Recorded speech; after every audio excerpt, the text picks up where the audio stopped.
He was praying in his small cell in 1917, unaware that something impossible was unfolding. A wounded soldier at the front would soon claim that the same gentle face appeared beside him, defying every earthly boundary. The monastery hallways were still, as if the wind itself held its breath.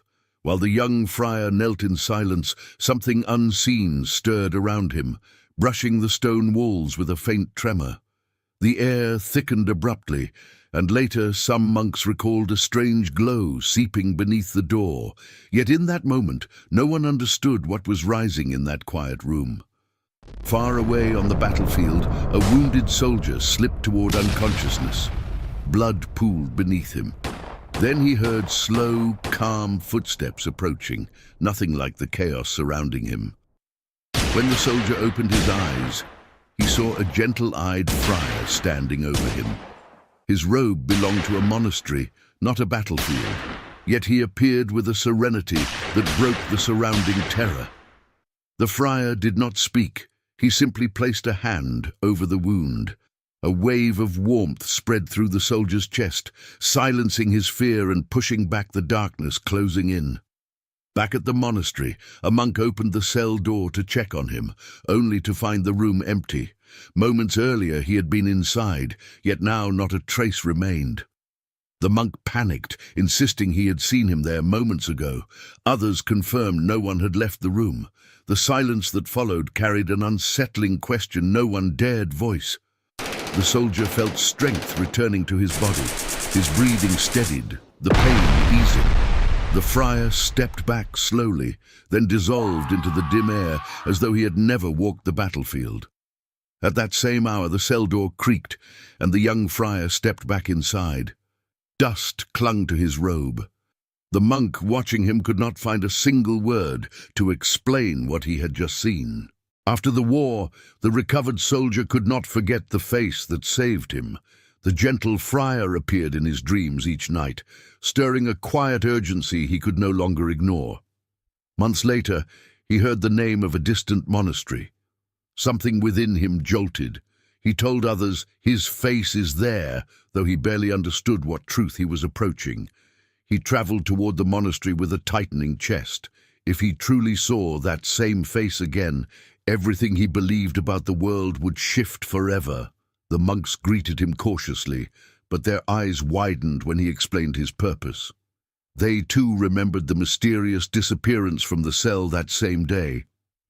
While waiting in the courtyard, he froze as the young friar stepped out. This is impossible," he whispered. The face before him matched the one from the battlefield perfectly. The friar paused, sensing the trembling emotion in the soldier's voice.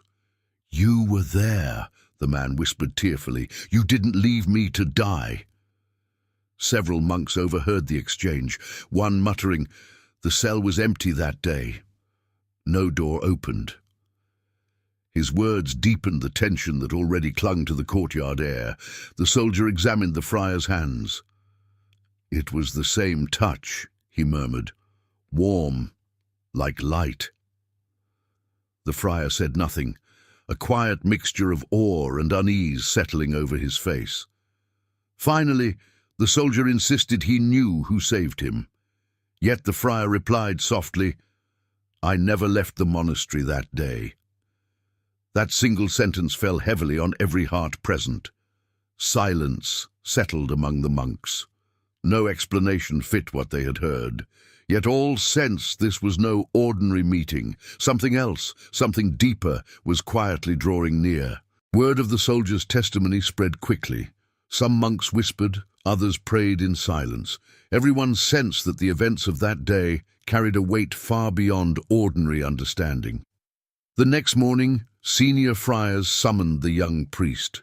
He walked quietly, a faint tiredness in his eyes, as though carrying a truth he had not yet learned to speak aloud.